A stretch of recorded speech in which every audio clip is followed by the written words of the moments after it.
Ladies and gentlemen, boys and girls, children of all ages, it is me, Duke CT, back once again. Sorry for the thing last week. I wanted to do something interesting other than I did a game stream with some RPG and and I had some other stuff to do on Friday. So it was a very interesting time. So I apologize for not doing a Dukect Lounge last week, and pretty much other than everything that's happened, I did not really have much to say. I mean, about Finn Balor getting injured. Well, I'm going to say this. It sucks for him to be injured. Wrestling, it is, what to quote many others, is not ballet, ladies and gentlemen. It's a very dangerous activity, and moves hurt, and some moves people can't take a move right or wrong or anything else, but things happen. But that being said, I don't like the fact that Seth Rollins, who, that same move that took out Sting, he can still use the move and such. I mean, it's funny. The curve stomp did nothing. It didn't do nothing. It did not do anything wrong. It did not hurt, injure anyone. It just had the appearance that hurt anyone. But it seems to me the buckle powerbomb seems to be it takes people out. It's funny, and it's hilarious. It's a little funny to me. And again, I apologize once again that I was not here last week. Again, I did a gaming stream because I was going to go. I did a gaming stream, the Thursday night gaming stream, because I was going out to hang out with my family on the next night, so something had to give. So I didn't want to delay the stream, so I was like, I was like, I was going to do a little bit of both. I talked a bit of wrestling there, so, anyway, now I have you fully,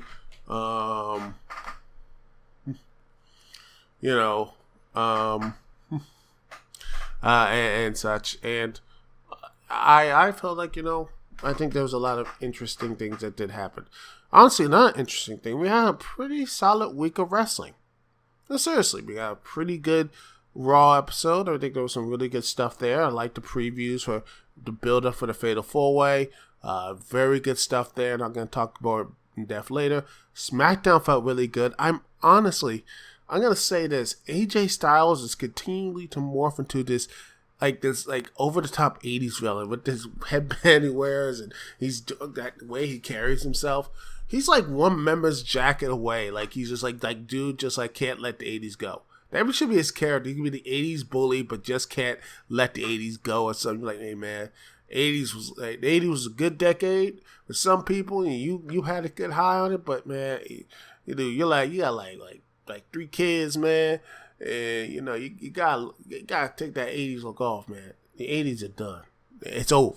You gotta stop going back. Because seriously, he's like one member's jacket away from being like this like 80s villain, the generic 80s villain that everyone seems to remind people of. And the ending of the show really does focus that it was pretty much an 80s type of villain, like, some type of comeuppance he would have. So yeah, very solid stuff. The women's stuff was really good. I like the fact that Carmella and Nikki Bella, who a great double turn. I think it was really good and very smart to have a double turn like that to really to like say the crowd wasn't gonna boo Nikki. And besides the point, Nikki has this reality show. She has mainstream appeal. I think having Carmella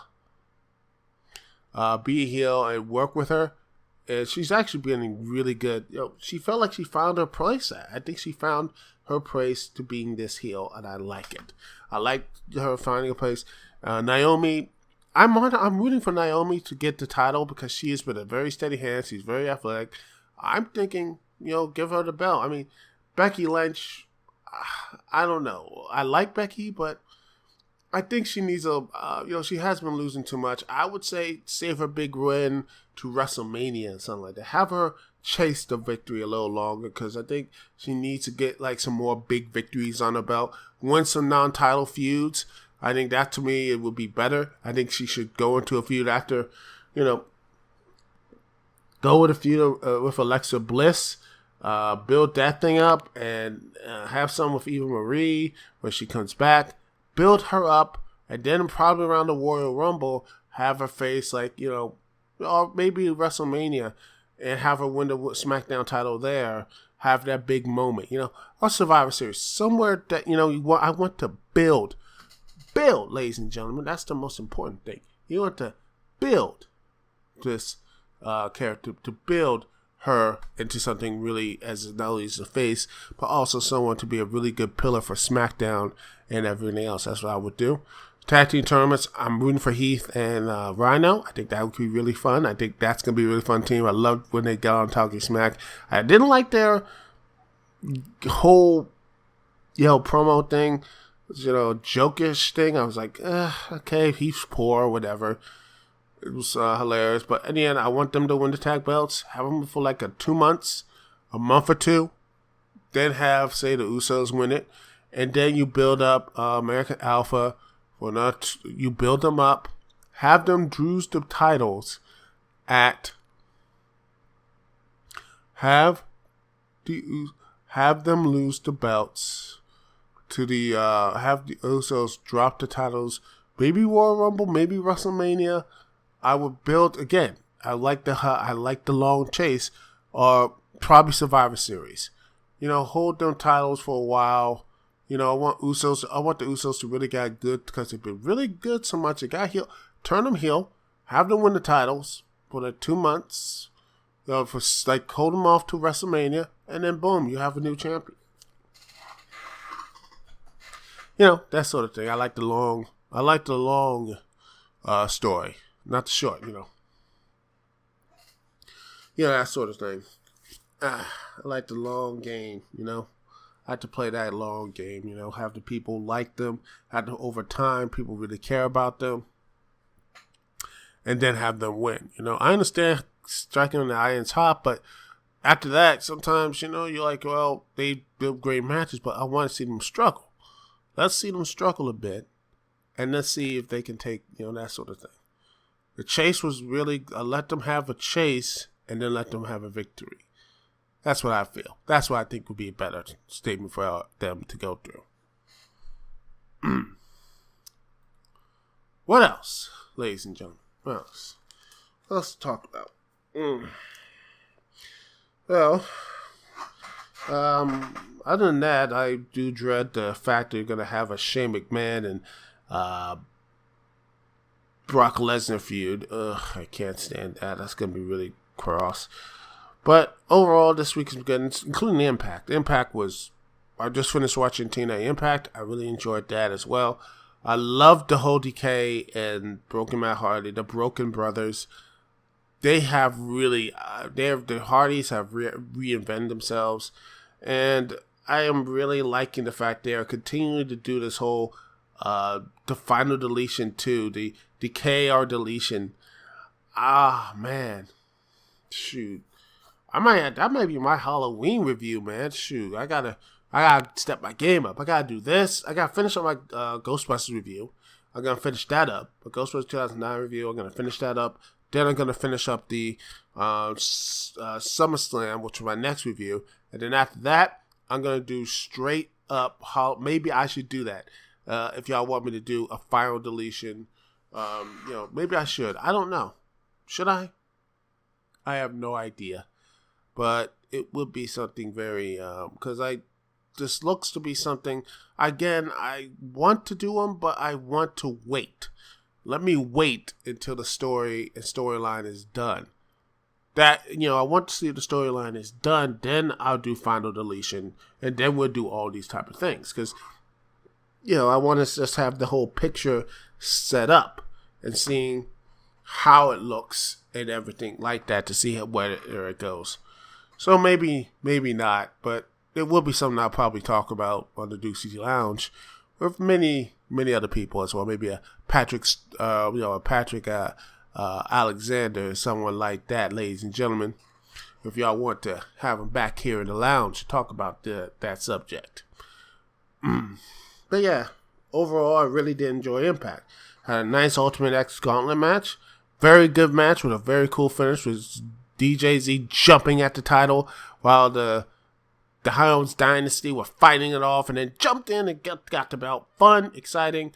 I give this match a very, very high mark. So really good. Eli Drake and EC3 had a pretty good match. Moment match to pick who's going to be the next world to be the number one, to prove that EC3 is ready for the champion at Bound for Glory. And we get to our main event. Let me tell you. Start out first. I gotta say this. Bobby Lashley, to me, is the best book champion.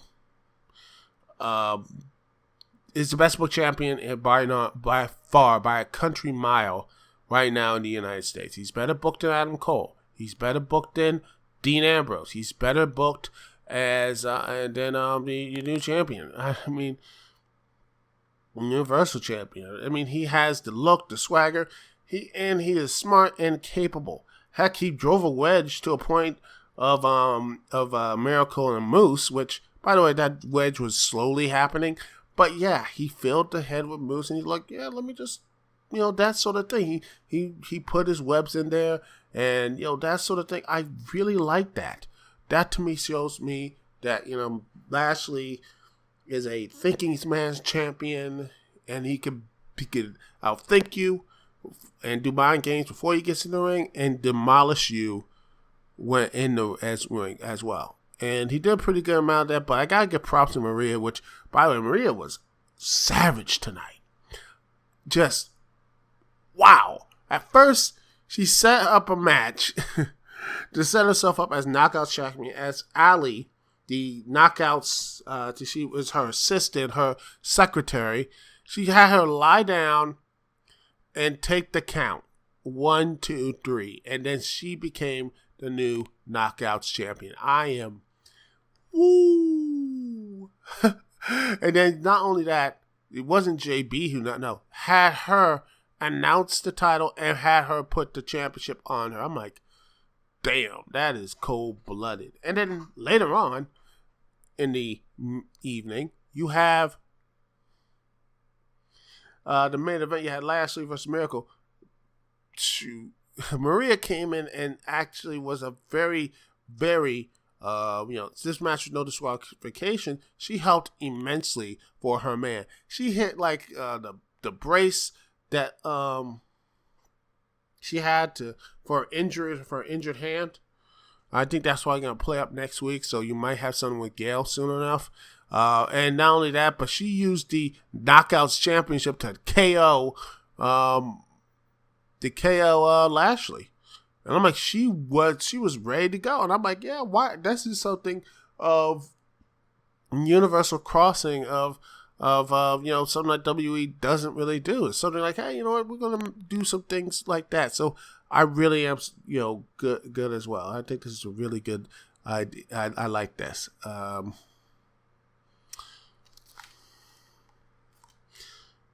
Next, Moose and Miracle, pretty much the end of that partnership. Moose has got him face shots, and yeah, he didn't help Moose. Moose didn't help Miracle. Miracle got speared for the trouble, and Lashley retains his world title. Moose just says, you know what, we're done. After Mike Bennett basically called him out, which was not a good idea. And, he paid for it with a big old clothesline. KO, and I knocked him out. And looks like they're going to be heading at Bound for Glory in 1 month. You build that up. So, right now, for Bound for Glory, we have EC3 versus Bobby Lashley. We have Moose versus Mike Bennett. It looks like we're going to have the Gale versus Maria Canales Bennett for the title, which sucks. But I really would like to see Ali Impact actually train and actually get the title, and something like that. And then later on, like in the next big pay-per-view, have Gail Kim take on Maria when she's right now 100%, something like that. Have not 100%, but she puts that Hall of Fame ring on the line to get to get a shot at Maria next. That's be something that's build her up there.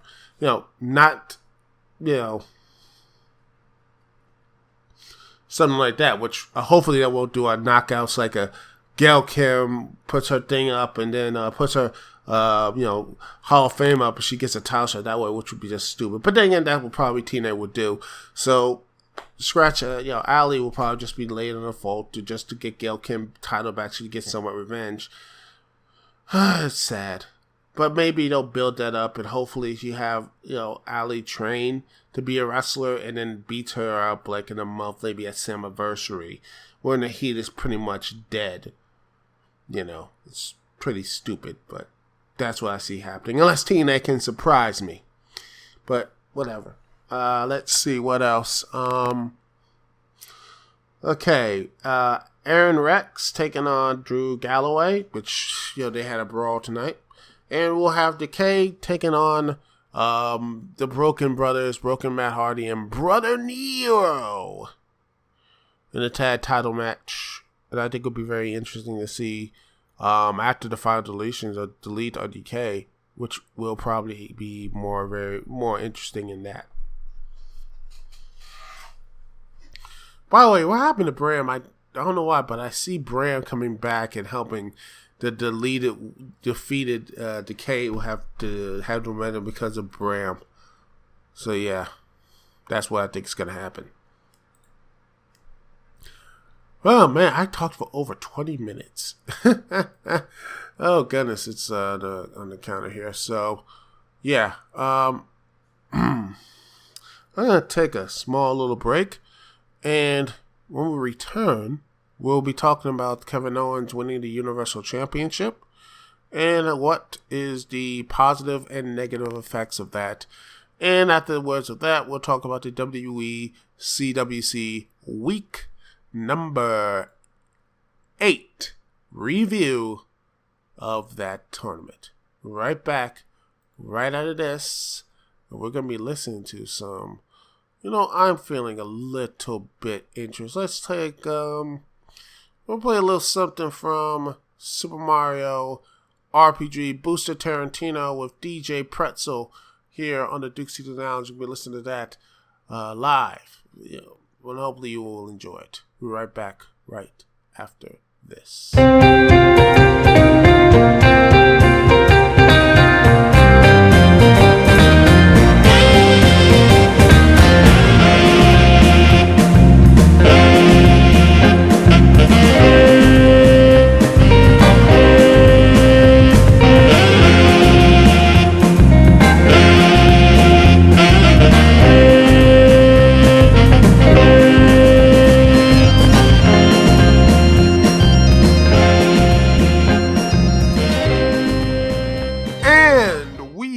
Back here live on the Dukect Lounge. Thank you so much for joining me here on TalkShoe.com. If you want to call in to the live show, remember the phone number is 724-444-7444. Once again, the number to connect to me, Dukect, is 724-444-7444. And the call ID to connect to this show is 92417. Once again, the call ID is 92417. You have to call in live on the show every Thursday night if I can help it. Well, let's get this started.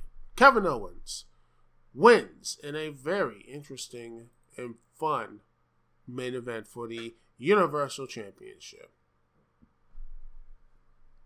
via the help of Triple H. But then again, I want to talk about this. I gotta give Kaz a shout out though.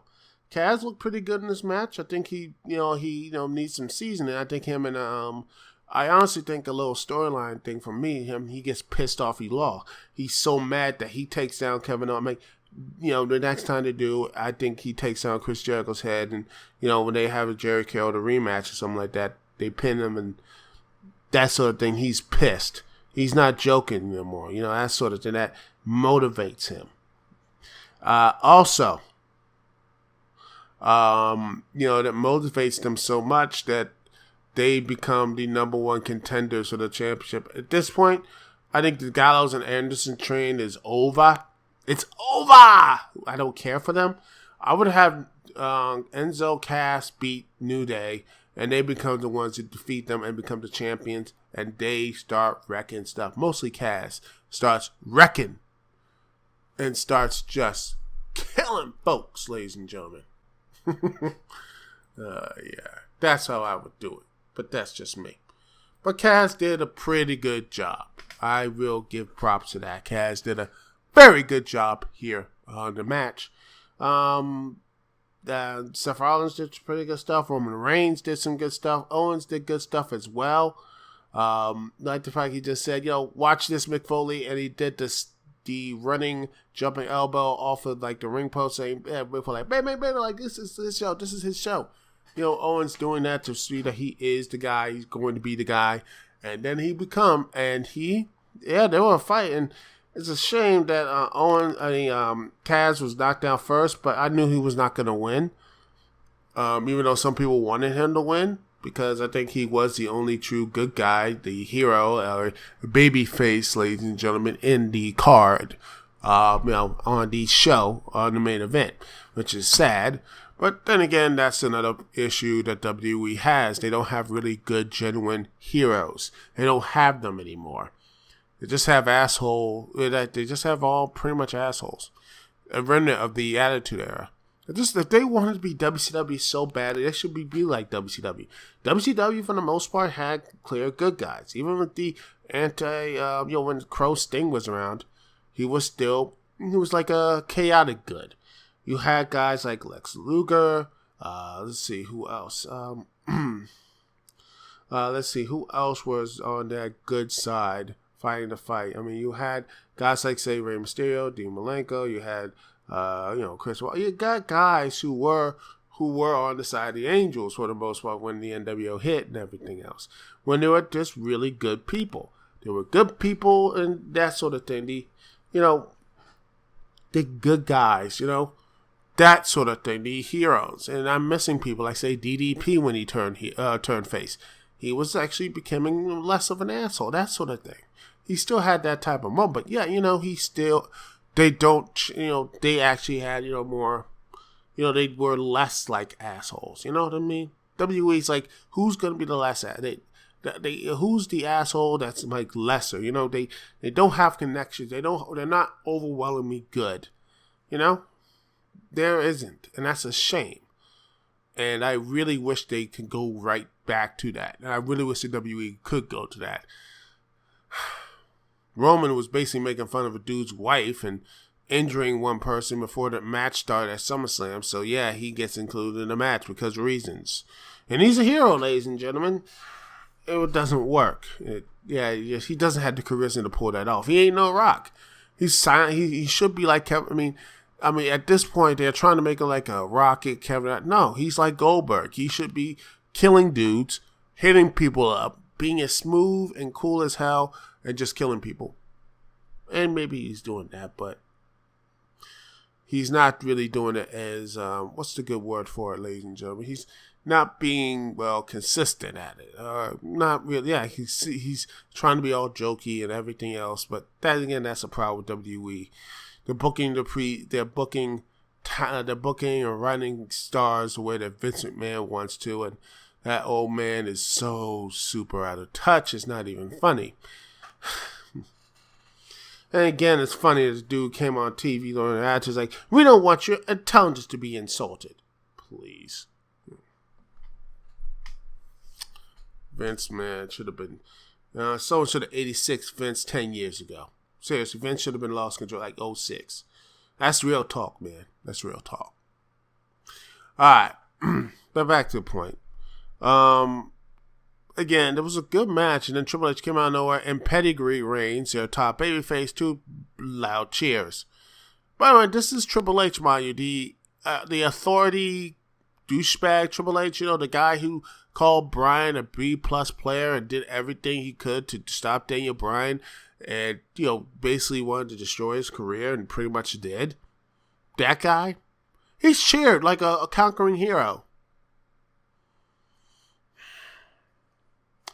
And then he takes out Reigns, and then he has Seth Rollins go in there and pin him. And then Seth Rollins looked like Owens was going to be eliminated. It probably was a Fatal 4 elimination match, which was fun. Which then again, it odds the booking because I'm like, Kevin Owens is stopping pins and submission. I'm like, dude, why? It's elimination. Sit back, chill out. Don't have just sit back, have a Coke and a smile, man, and just like what, hey. He's knocking the dude out. I'm chilling, my Coke, got popcorn here. Let him do the work, and I get one step closer. Let Roman do all of it. Let Seth do all the work. Let Big Cass do all the work. Whatever. I don't understand trying to do all that. That makes no sense, man. That makes no sense. Oh, man. Well, let's see what else. To the finish. It looks like it was all over, and Seth was going to get back his Universal Championship that he deserved, and yada yada yada, blah blah, yakety smackety. But then, in a twist that I did not see coming, he pedigreed Seth Rollins. Personally, I think the reason why he did it because he was so damn pissed at Seth Rollins ruining his move. Yeah, Seth, I like you, man. Do the God's Last Gift. That move you did on Finn and such that you didn't injure Finn on that move because you're not gonna do the curve stop anymore. So that's a shame. But I'm sorry because you did do something else and that sort of thing. But yeah, because the pedigree was not a good thing for Seth Rollins. But Triple H is the master of that move. And then Kevin Owens looked shocked, and he became the Universal Champion. The crowd cheered, even though this should have been a heel moment. They should have been like, oh my God, what's going on? But Owens for the most part was this tweener fellow. Other than that, when he's facing Sami Zayn, who let me go back again. That feud was basically stuff based on stuff they did in Ring of Honor. And Battleground, which was supposed to be their final feud, they're still on the same show. Which to me shows me that WWE can't even get the basic stuff right. Stupid. But whatever. Kevin Owens is your new Universal Champion. He's now holder of that belt, which, by the way, now the fans seem to like now. Chanting, you deserve it.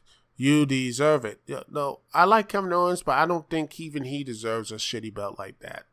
Yeah, I'm not letting that go. The Universal title is probably one of the worst designed belts in WWE history.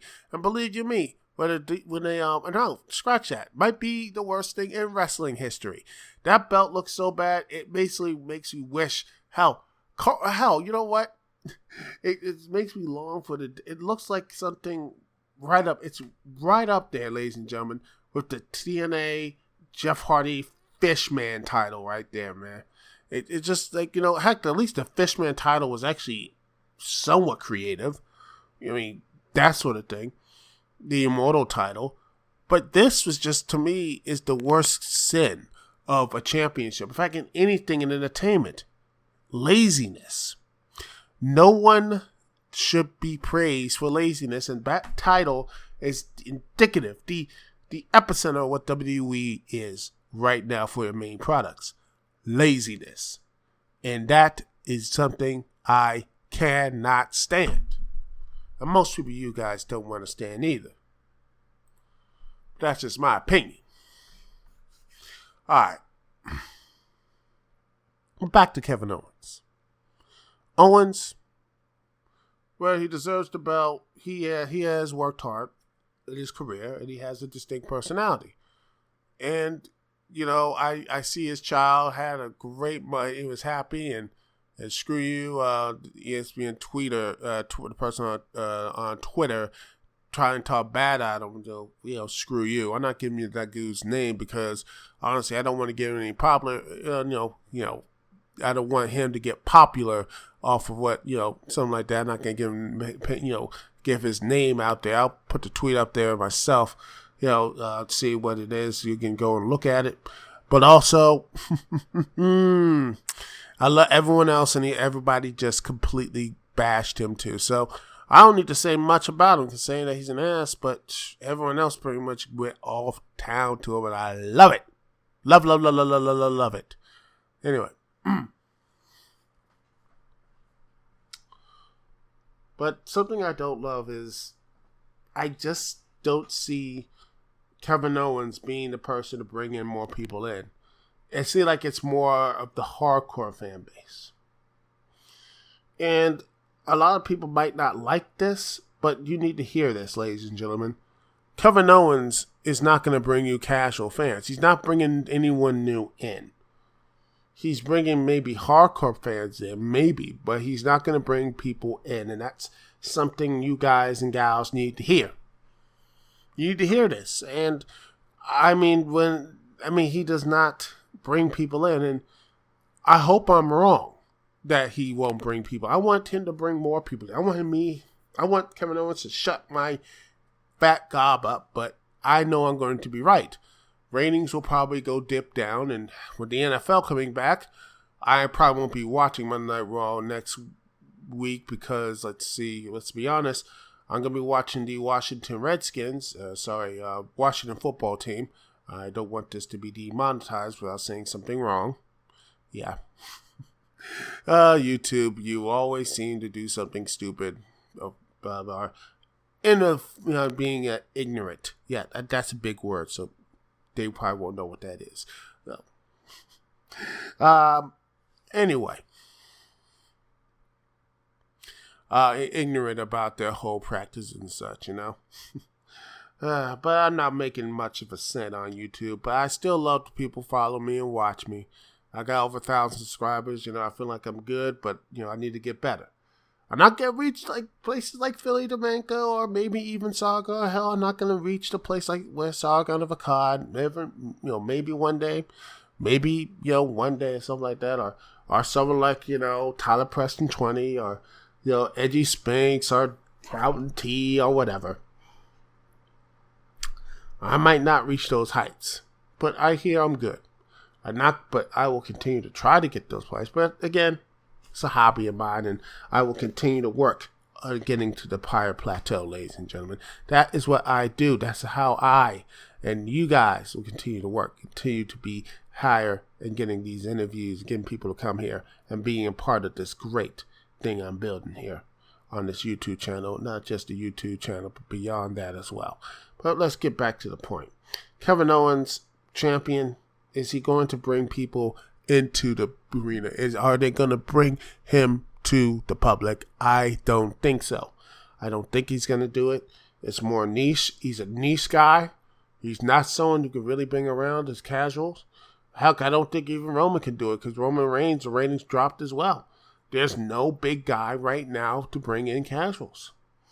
And WWE's fault as well. They're not listening to people. I mean, to me, they're in this huge focus, trying to be everything, trying to be fake 1 minute, trying to be real the other, trying to do all these things. That's the problem. At least when I look at TNA knows what it is, and they go all in. The decay stuff, everything else, I think is brilliant, and I honestly love that. WWE has an identity crisis, and until it fixes that identity crisis, no matter how solid, how good it is, the ratings will continue to dip. But let's say SmackDown, which is somehow getting the stuff right there with the wrestling pretty much is getting there solid. It's getting better, but until that, I mean, then again, they need a championship change as well. Dean Ambrose is not that dude. He's just, well, a turd. He's trying to be turd Ferguson pretty much, but nah, he ain't that. He ain't nothing. That's my thing. But overall, there's a lot of people that need that opportunity. They need that change. They need a change. For the most part, company ride, they need something big to connect to what the WWE, that PG audience is watching. The PG audience, for the most part, loves video games. They love movies. They love Man of Steel. They love Batman v Superman. They love the Avengers. They love Civil War. They love these Guardians of the Galaxy, these fantasy epics. That's the money is right now. Where's WWE anywhere close to that? I know I'm biting off Razor Fist's statements previous this year or last year or whatever, but his thing reigns true, and I truly believe this as well. What is the WWE? What do they stand on? What is their foundation? They have none.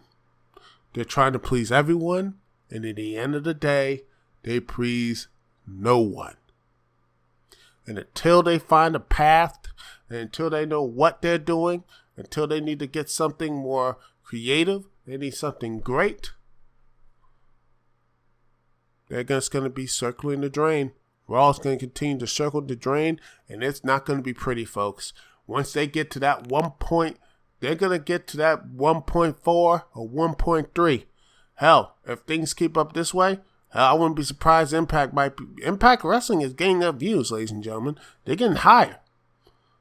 Raw is going down. And trust me when I tell you, if this continues, people are going to be like, man, you know what? They're going to be some firings.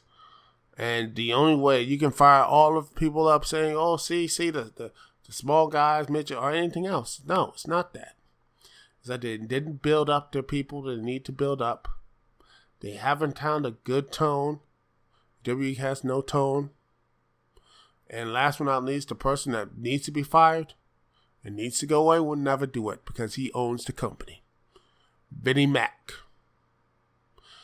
And that is the fact, Jack. Well, we're going to take a small commercial break after that, ladies and gentlemen. Not commercial, but, because I don't have any ads yet. But if anyone wants to, throw an ad or something during the Dukect Lounge, that's cool. Email the stuff like that if you want to do so. But feel free for that. Because yes, I am that pretty much horse. But yes, I am a whore. But I love music break. Well, let's see. Let's do something fun. Let's have some little. We got some Mario. We got Sonic. How about some? How about Legend of Zelda? How about that? How about Legend of Zelda? Legend of Zelda Ocarina of Time Solace by 2P, the Joker of OC Remix. I love this song. I haven't played it in a while. We're going to listen to that. I'll be right back right after this, and we're going to be doing the WWE CDC, the Cruiserweight Classic, and my review, week and a bit of rant on one of the finishes of the matches as well. We'll be right back here on the Dukect Lounge on TalkShoe.com.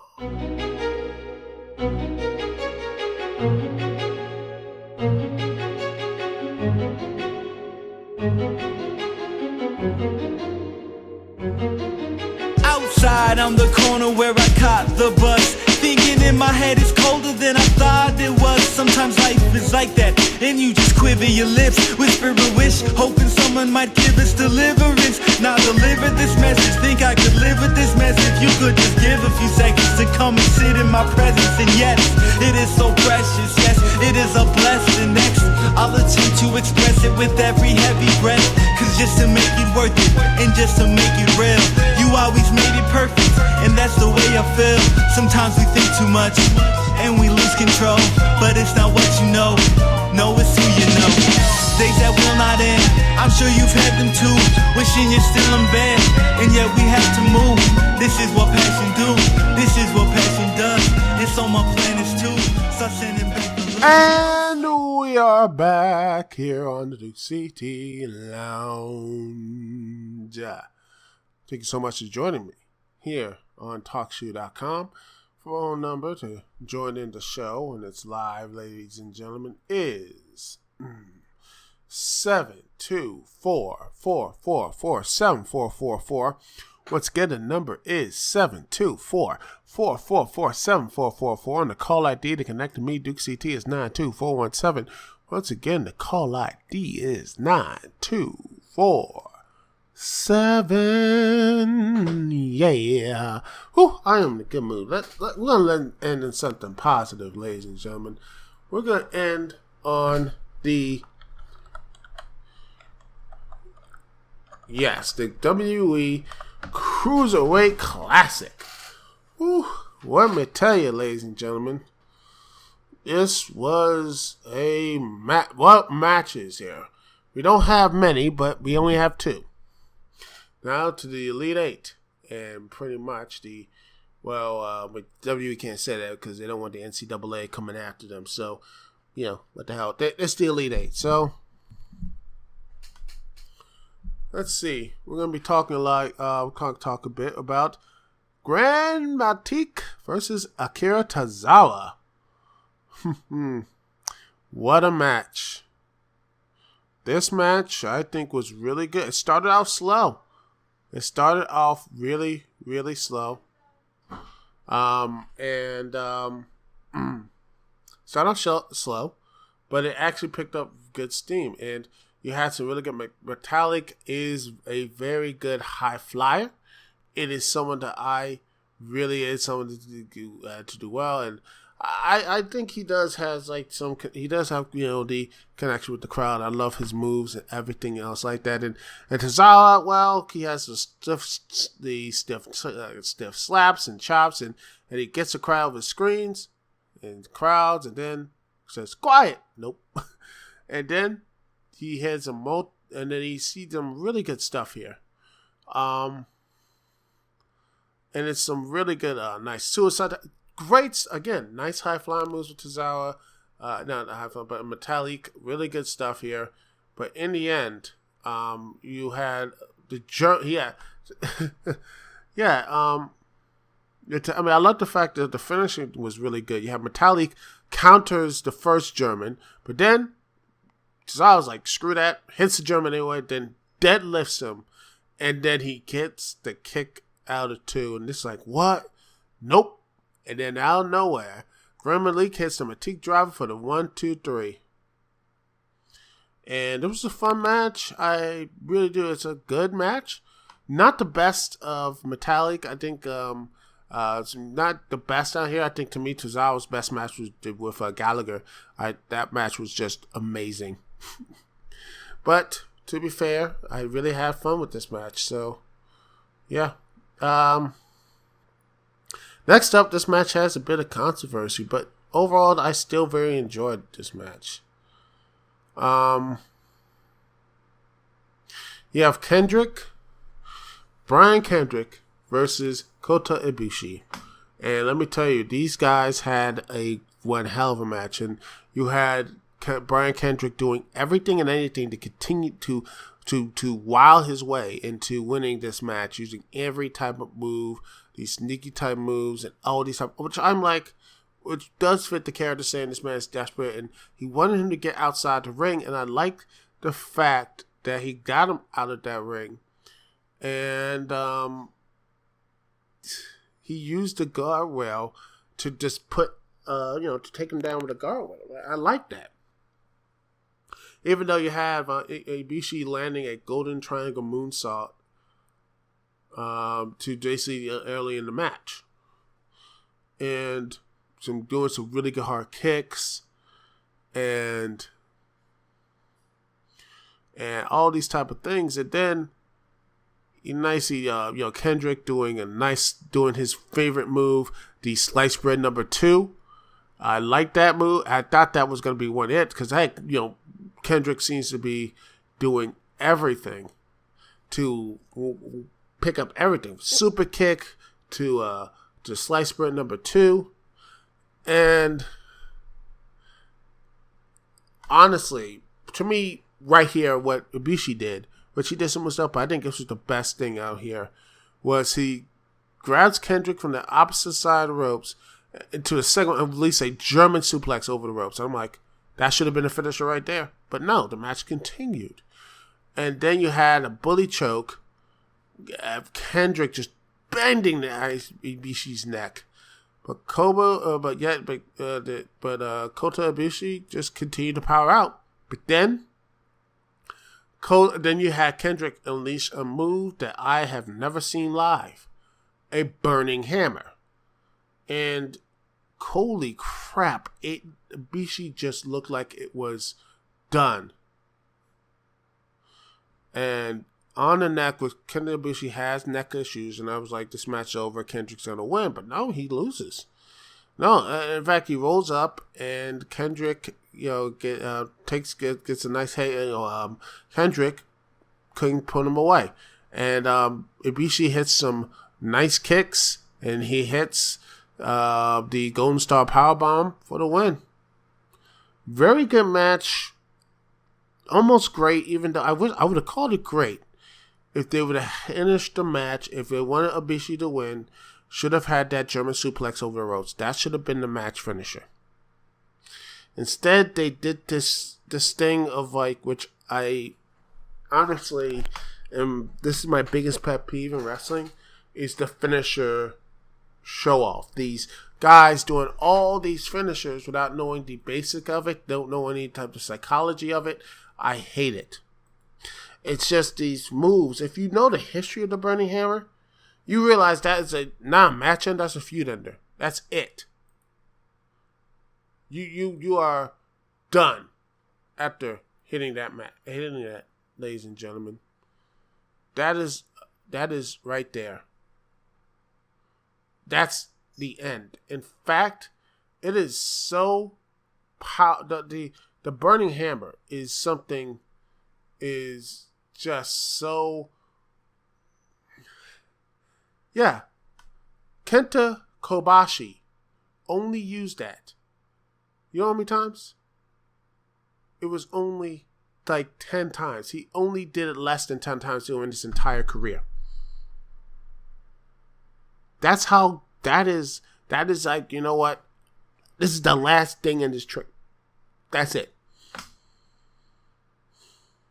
The Burning Hammer is not someone that's a move that is only used in one rare occurrence, and if someone uses it, that's an instant KO. But now it's just another big move. And I hate that. It desensitizes the crowd. I understand they want to make it, oh my gosh, a big move, a kick out, you want to make the match so important, but you don't need that. They had the match in the palm of their hands. They did not need to do this one big move. They had a great finish in what Ibushi did, the German suplex over the ropes. That should have been the finish. That would have been great. That match, the Burning Hammer, was not needed. Period. They did not need to do that. What's wrong with having a huge move finish a match? It varies the person's move set, making like, hey, I mean, to me, I really wish something like the side effect in the match. And I think I like the fact they're doing this with AJ Styles. Not just having the AJ Styles end matches, the Styles Class ends matches. He uses the phenomenal forearm, which is, I think, is pretty dang on good. I like the fact he uses that and the Styles Clash as another finisher, which, still people kick out for that, which is stupid. I just think it should have multiple finish. People should have multiple finishers. It shows that, you know what, they have different, it varies the events. It varies it. Makes sure that people are like, oh my gosh, this is something interesting. This is something that, oh my goodness, I mean, you don't know when the match is going to end. That's sort of that excitement. But when everything's a 2-count kick out explosion, there's no emotion to it. It's like, the emotion is only in the kick, and it desensitizes it. It got worse when I saw this in AJ Styles versus John Cena. In fact, you go back to AJ Styles versus Kevin Owens. I liked that match, but when they had the finale feud, that final match, they had an AA, Kevin Owens, the second type of A. I'm like, no, and he kicked out. I'm like, no, that's stupid. I hate that. It shouldn't go like, you don't need a big match move like that. That move should be a match ender. And even when actually the back tells him to do it, they should be like, no. The finish of the match is when this person uses, you can tease it. You can tease these moves, But if they don't hit it, let them hit it. You can tease them and do something else with it. That right there is something that I think that WWE should learn, and heck, everyone should do. From WWE, TNA, Ring of Honor, especially Ring of Honor, if they should be careful and use the big move as the finish, not a prelude to a finish. That, my friends, is how you should do it. But overall, I still enjoyed it. I just hope and pray that the WWE, TNA, they stop this, because it is getting to a point that is actually going to stop making people care about 2 matches or anything else. My goodness, if I was behind the scene, I would tell you, no, you're not going to do the Burning Hammer. You're not doing the Burning Hammer. You're not doing that. You're going to do this type of big move. It's like it shows you how dangerous how dangerous can they be? It's just like you can finish you multiple ways. That's a way. Instead of doing the standard golden, what was that move again? The Golden Star Powerbomb. That should be, again, signature moves are important and finishers are important. But again, like I say, let's verify. Variety is the spice of life, folks. And I think at the end of the day, ladies and gentlemen, boys and girls, I think it would be better off if they had more variety in the finishes. Instead of doing the whole finish kick out, you just have people hitting this big move, and you have the uno, dos, tres. And people will be like, wow, that to me shows me how varied the person is. And hey, the guy just got caught. So they train, and that's all they get better, and yada yada yada yada. They get better. The wrestler gets better. This guy gets, and then when they face again, he knows to watch out for it. That sort of thing. And then again, that's my crazy thoughts. Well, that's the end of the show, ladies and gentlemen. My crazy thoughts, which pretty much is all my ramblings, and pretty much all my ramblings from Dukect Lounge to, quite honestly, to everything I have on my YouTube channel or anything else on my Twitter, Facebook, or whatever. Those are just my crazy thoughts. But I love you guys for letting me speak them. Anyway, thank you so much for listening. It's Dukect here. Peace and love. And don't forget, Ghostbusters review will hopefully be up by at least Monday. I'm going to try to get on Monday to do it. I'm going to try really hard to get Monday the review, and then I'm going to work really hard to get not just Ghostbusters, but the SummerSlam review done. And after that, I'm going to look to see my Halloween review, and then November and December, and then, the whole, the Red Ribbon reviewers, and have fun with that and everything else, because that's what I do. Anyway, thank you guys so much for listening. Peace and love. I'll see y'all when I see y'all later.